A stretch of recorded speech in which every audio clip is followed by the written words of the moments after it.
நாளென் செய்யும் வினிதானென் செய்யும் என நாடி வந்து கோளென் செய்யும் கொடுங்கோற்றென் செய்யும் குமரேசர் இரு தாளும் சிலம்பும் சதங்கையும் தண்டையும் சண்முகம் தோளும் கடம்பும் எனக்கு முன்னே வந்து தோன்றினே.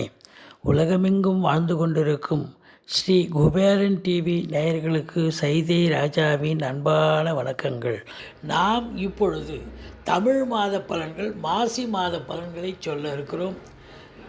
வாக்கிய பஞ்சாங்க அடிப்படையில் 12 ராசிகளுக்கும் கிரகங்கள் எத்தகைய பலாபலன்களை வழங்க இருக்கிறது என்பதை ஒவ்வொரு ராசியாக பார்ப்போமா? தனுசு ராசியில் சுக்கிரனும் செவ்வாய் பகவானும் அமர்ந்திருக்கிறார்கள். 14 தேதி வரைக்கும், மாசி மாதம் 14ஆம் தேதி வரைக்கும் செவ்வாயும் சுக்கிரனும் இருந்து பலனை தந்து கொண்டிருக்கிறார்கள். பிறகு 15ஆம் தேதிக்கு பிறகு பார்த்தீங்கன்னு சொன்னால் மகரத்துக்கு சென்று பலனை தர இருக்கிறார்கள். ராசியில் சுக்கிரன் அமர்ந்திருப்பது என்பது லட்சுமி கடாட்சம் நிறைந்த ஒரு காலகட்டமாக இது அமைகிறது தனுசு ராசி அன்பர்களுக்கு. இந்த மாசி மாதம் ரொம்ப சிறப்பாக இருக்கும். பண வருவாய் ரொம்ப அமக்கலமாக இருக்கும். பாருங்கள், 5ஆம் இடத்து அதிபதி என்று சொல்லக்கூடிய செவ்வாய் பகவான் மகரத்தில் 15ஆம் தேதிக்கு பிறகு உச்சநிலை பெறுகிறார். உச்சநிலை பெற்று 4ஆம் பார்வையாக 5ஆம் வீட்டை பார்க்குறார். அப்போ 5ஆம் வீட்டை பார்ப்பது என்பது என்ன ஒரு சிறப்பு தெரியுங்களா? அதாவது குலதெய்வத்துடைய அனுகிரகம் பூரணமாக கிடைக்கும். அதே நேரத்தில் பூர்வ புண்ணியத்தினுடைய வலு கூடுகிறது என்று சொன்னால் மிகையாகாது. பூர்வீகத்தில் நீங்கள் வீடு கட்டுறது, வீடு வாங்கக்கூடிய ஒரு சூழல், இல்லை வீடு ஆல்ட்ரேஷன் பண்ணக்கூடிய ஒரு சூழல் கண்டிப்பாக ஏற்படும். அடிக்கடி பூர்வீகத்திற்கு நிலம் விஷயமாக, வீடு விஷயமாக கண்டிப்பாக சென்று வருவீர்கள் அப்படின்னு சொல்லலாம்.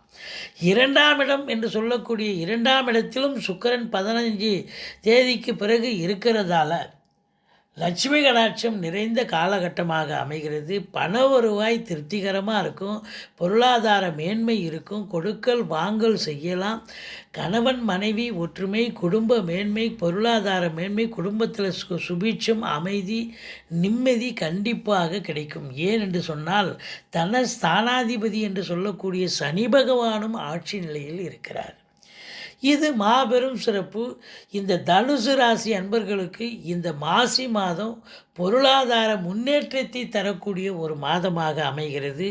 அதையும் தாண்டி ஒரு படி மேலே சொல்ல வேண்டும் என்று சொன்னால் ராசிநாதன் முயற்சி ஸ்தானத்தில் போய் அமர்ந்திருக்கிறார். இந்த தனுசு ராசி அன்பர்கள் எந்த முயற்சியில் எடுத்தாலும் இறங்கினாலும் வெற்றி வாகை சூடக்கூடிய ஒரு காலகட்டமாகத்தான் இந்த மாசி மாதம் அமைகிறது. பொருளாதார மேன்மை கண்டிப்பாக இருக்கும். 3ஆம் இடத்தில் உங்களுக்கு பாக்கியாதிபதி என்று சொல்லக்கூடிய சூரிய பகவானும் அமைந்திருக்கிறார். புத பகவான் 10 பார்த்திங்கன்னா 2ஆம் இடத்திலும் 3ஆம் இடத்திலும் இருக்கிறார். ஆதலால் பிபிஓ, சாஃப்ட்வேர், ஹார்ட்வேர், தபால் தந்தி இலாக்கா, கொரியர் சர்வீஸ், விளையாட்டு வீரர்கள், வீராங்கனைகள், நடனக் கலைஞர்கள், ஸ்டண்ட் கலைஞர்கள், பின்னணி பாடகர்கள், இசை அமைப்பாளர்கள், இசை வல்லுநர்கள், சினிமா மற்றும் தொலைக்காட்சி பிரிவில் பணியாற்றக்கூடிய பணியாளர்கள், நடிகைகள், டெக்னீஷியன்கள், எடிட்டர்கள், கேமராமேன்கள், புகைப்பட கலைஞர்கள் அத்துணை பேருக்கும் நல்லதே நடக்கும். அதே நேரத்தில் பார்த்திங்கன்னா பத்திரிகை துறை, எழுத்துத்துறை, எழுத்தாளர்கள், கவிஞர்கள், ஆடிட்டர்கள், வங்கி பணியாளர்கள், வழக்கறிஞர்கள், ஆசிரியர்கள், பேராசிரியர்கள், இலக்கியவாதிகள், சொற்பொழிவாளர்கள் அவங்களுக்கும் பார்த்திங்கன்னா ஒரு உன்னதமான ஒரு காலகட்டமாகத்தான் இது அமைகிறது. 4ஆம் இடத்தை மகரத்தில் இருக்கும் சனி பகவான் 3ஆம் பார்வையாக பார்க்கிறார். 4ஆம் இடம் என்பது மாத்ருஸ்தானம். தாயாருடைய தேக ஆரோக்கியம் பாதிக்கப்பட்டு மருத்துவமனைக்கு செல்ல நேரிடும். அடுத்தது பார்த்திங்கன்னா வண்டி வாகனங்கள் ஓடிக்கொண்டே இருக்கும், பாதியில் நின்று போய் திடீர்னு செலவு வைக்கும். இப்படி சில உங்களுக்கு அசுப செலவுகள் ஏற்படக்கூடிய ஒரு மாதமாகத்தான் இந்த ராசி அன்பர்களுக்கு அமைகிறது என்று சொல்லலாம். உங்கள் சுகஸ்தானமும் கெடுகிறது. வீட்டுக்கு மெயின்டைன் செலவு கூடும். எது முக்கியமாக செய்யணுமோ அதை மட்டும் செய்யுங்க. எல்லாத்தையும் இழுத்து போட்டுவிட்டு செஞ்சிங்கன்னா உங்களுக்கு செலவினங்கள் இரட்டிப்பாகும். உங்களுக்கு விழிபிதுங்க வைத்து விடும் என்று சொல்லலாம். ஆதலால் உங்களுக்கும் தேக ஆரோக்கியம் பாதிக்கப்படக்கூடிய அமைப்பு இருக்குது. 4ஆம் இடம் கல்வி ஸ்தானமாகவும் இருப்பதால் கல்வி பயிலும் மாணவியர்கள் கொஞ்சம் அதிக சிரத்தையோடு தான் படிக்கணும். படித்தா தான் தேர்ச்சி பெற முடியும். அடுத்தது 5ஆம் வீட்டை செவ்வாய் பகவான் பார்க்கிறார். இது மாபெரும் சிறப்பு. உங்களுக்கு பார்த்தீங்கன்னா ஃப்ளாட் ப்ரமோட்டர்ஸ், பில்டர்ஸ், கட்டிட கலைஞர்கள், இடம் வாங்கி விற்கக்கூடிய அன்பர்கள், பூமி சம்பந்தப்பட்ட தொழில் செய்யும் அன்பர்களுக்கு உற்சாகமான ஒரு காலகட்டம். அசையா சொத்துக்கள் மூலம் வருமானம் கிடைக்கக்கூடிய ஒரு அமைப்பு என்று சொல்லலாம். 6ஆம் இடத்தில் ராகு பகவான் அமர்ந்திருக்கிறார். ராசியில் சுக்கிரனும் 2ஆம் இடத்திலும் சுக்கிரனும் அமர்ந்து ராகுவுக்கு பார்த்தீங்கன்னு சொன்னால் ஒரு அமக்கலமான ஒரு காலகட்டம்.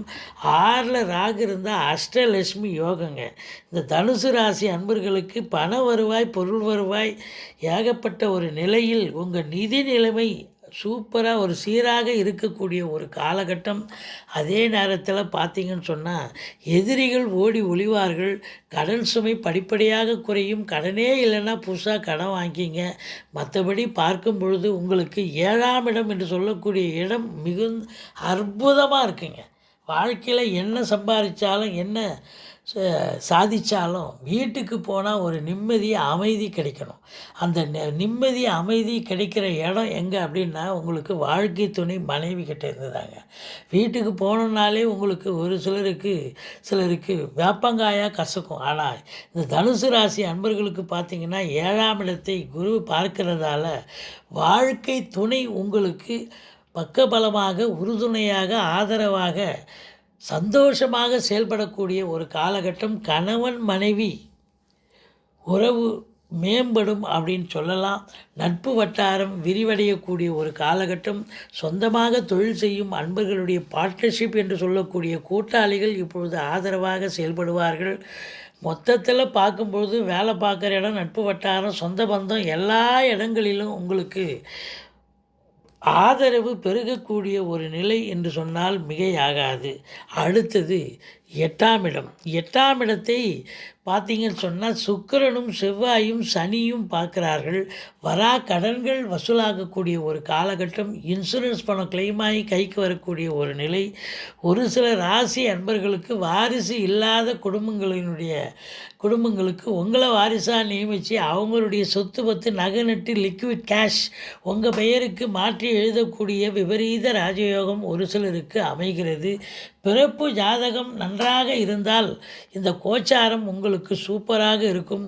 ஒரு சிலருக்கு பிறப்பு ஜாதகத்தின்படி தசாபுத்தி சரியாக அமையவில்லை என்று சொன்னால் சனி 8ஆம் வீட்டை பார்ப்பது ஒரு சிலருக்கு அசிங்கம், அவமானம், கௌரவ குறைச்சலை ஏற்படுத்தலாம் என்று சொல்லலாம்.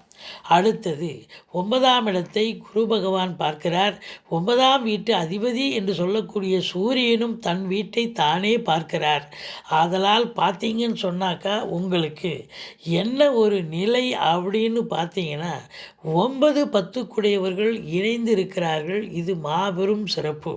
9ஆம் இடம் சூரியன், 10ஆம் இடம் புதன், 9, 10 குடையவர் இணைந்து தர்ம கர்மாதிபதி யோகத்தை தரக்கூடிய அமைப்பு. உங்களுடைய தந்தைக்கு சமூகத்தில் பேரு புகழ் அந்தஸ்து கிடைக்கும். அரசியல்வாதிகளுக்கு ஒரு அமக்கலமான ஒரு காலகட்டமாகத்தான் இது அமைகிறது. அவங்களுக்கு செல்வாக்கு பெருகும். மற்றபடி பார்க்கும் பொழுது பிள்ளைகள் அவங்க படித்து முடித்தவங்களுக்கு வேலைவாய்ப்பு கிடைச்சி அவங்க சந்தோஷமாக கௌரவமாக இருக்குது. அவங்களால உங்களுக்கு நிம்மதி, சந்தோஷம் கிடைக்கக்கூடிய ஒரு காலகட்டம். தாய்மாமன் மற்றும் மைத்துனர் வகையில் உங்களுக்கு யோக பாக்கியங்கள் நல்லது நடக்கக்கூடிய ஒரு அமைப்பு. வெளியூர், வெளிநாடு, வெளிமாநிலம் செல்லக்கூடிய அன்பர்கள் தாராளமாக செல்லலாம். அதாவது உங்களுக்கு கோவில் குளங்களுக்கு ஒரு சிலர் சென்று வருவீர்கள். தீர்த்த யாத்திரைகள் மேற்கொள்வீர்கள். தான தர்மங்கள் செய்து மகிழ்வீர்கள் அப்படின்னு சொல்லலாம். 10ஆம் இடம் என்று சொல்லக்கூடிய அதிபதி உங்களுக்கு 2ஆம் இடத்திலும் 3ஆம் இடத்திலும் இருக்கிறார். 10ஆம் இடம் என்று சொல்லக்கூடியது தொழில் ஸ்தானம், உத்தியோகஸ்தானம். உத்தியோகத்தில் இருப்பவர்களுக்கும் சரி, தொழிலில் ஈடுபட்டு கொண்டிருக்கும் அன்பர்களுக்கும் சரி, ஒரு அமக்கலமான ஒரு காலகட்டமாகத்தான் இது அமைகிறது. அரசாங்க ஊழியர்கள் ரொம்ப பிரமாதமாக வேலை பார்த்து மேலதிகாரி சக ஊழியர்களுடைய பாராட்டுதலை பெறக்கூடிய ஒரு நிலை. சொந்த தொழில் செய்யும் அன்பர்கள் தொழிலை விரிவாக்கம் செய்தோ அல்லது தொழிலை மாற்றியமைத்தோ நல்ல கூடுதல் லாபத்தை பெறக்கூடிய ஒரு காலகட்டமாக அமைகிறது. 11ஆம் இடத்தை குரு பகவான் பார்க்கிறார். 11ஆம் இடம் என்பது எண்ணிய செயல் ஈடேறுதல், எல்லாம் லாபமாக மாறுதல். முதல் திருமணம் முறிவு ஏற்பட்டு 2வது திருமணத்திற்காக காத்திருக்கும் அன்பர்களுக்கு நல்லதே நடக்கக்கூடிய ஒரு சூழல். மூத்த சகோதரம் உங்களுக்கு ஆதரவாக இருப்பார்கள். எதை தொட்டாலும் லாபம், எதை செஞ்சாலும் லாபம், எல்லாம் எங்கு திரும்பினாலும் லாபம் லாபம் என்று சொல்லக்கூடிய அமைப்பில் இந்த தனுசு ராசி அன்பர்களுக்கு ஒரு பொருளாதார முன்னேற்றம், ஒரு இமாலய வளர்ச்சியை தரக்கூடிய காலகட்டம். 12இல் கேது பகவான் இருந்து ஆன்மீக சிந்தனை ஊற்றெடுக்கக்கூடிய ஒரு நிலை. ஆன்மீகத்திற்காக சென்று வருவீர்கள், ஆலய பணிகள் செய்வீர்கள், திருப்பணிகள் செய்து நன்கொடைகள் வழங்கி மகிழ்வீர்கள் என்று சொல்லலாம். மற்றபடி பார்க்கும் பொழுது தனுசு ராசிக்கு இந்த மாதம் 5 நாள் சந்திராஷ்டமங்க.